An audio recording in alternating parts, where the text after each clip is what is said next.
হরিশনগর চা বাগান গত 5ই জানুয়ারি থেকে বন্ধ হয়ে আছে।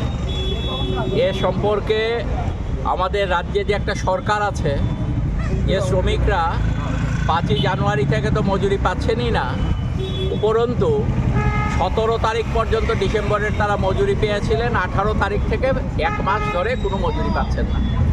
মালিক পক্ষ সমস্ত অফিস তাদের বন্ধ করে চলে গেছে দূরে। এই সম্পর্কে আমরা দেখেছি আগে এ ধরনের কোনো ঘটনা ঘটলে পর রাজ্য সরকারের পক্ষ থেকে শ্রমিকদের পাশে দাঁড়ানো হতো।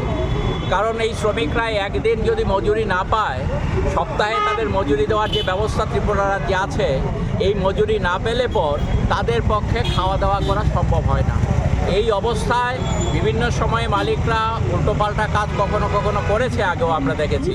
সেই সময়ে রাজ্য সরকার শ্রমিকদের পাশে দাঁড়িয়ে তাদের খাবার যাতে সমস্যা না হয় তার জন্যে ব্লকের থেকে অথবা অন্য কোনো জায়গা থেকে তাদের জন্য কাজের সুনির্দিষ্ট ব্যবস্থা করা হতো, অথবা খাবারের ব্যবস্থা করা হতো, যাতে উপোস কাউকে দিতে না হয়। কিন্তু আজকে এমন একটা শ্রমিক বিরোধী সরকার আজকে ত্রিপুরা রাজ্যে আছে, বিজেপি সরকার, যে সরকার মুখে কথা বলা ছাড়া ত্রিপুরা রাজ্যের মানুষের কল্যাণের জন্য আজ পর্যন্ত একটিও ভালো কাজ তারা করেনি। একটার পর একটা প্রতিশ্রুতি দিয়েছে তাদের এই রাজ্যের নেতা থেকে আরম্ভ করে সারা দেশের নেতা, এবং এখন একজন ভদ্রলোক আসাম থেকে এসছেন, তিনি যতগুলো প্রতিশ্রুতি দিয়েছিলেন নির্বাচনের আগে 2018 সালে, একটা প্রতিশ্রুতিও রক্ষা হয়নি।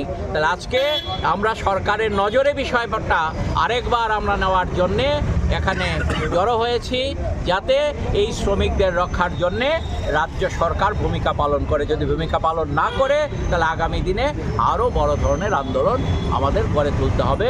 এই CI2 এবং টি ওয়ার্কার্স ইউনিয়নের পক্ষ থেকে, CI2-র অন্তর্ভুক্ত এই একটা ইউনিয়ন, আমরা আজকে এই কর্মসূচি শ্রম দপ্তরের সামনে পালন করি। আপনার কি মনে হচ্ছে যে তারা ভূমিকা পালন করবে? আমরা দাবি জানাবো, এখন দেখা যাক। অমানবিক দৃষ্টিভঙ্গি নিয়েই চলে সরকার, তারপরও তার মানবিকতার ছোঁয়া খানিকটা যদি তাদের থাকে তাহলে হয়তো শ্রমিকের পাশে দাঁড়াতে পারে। কতটুকু কী করবে জানি না, কিন্তু আমাদের কথা তো আমাদের বলতে হবে, আমাদের লড়াইটা জানি থাকে।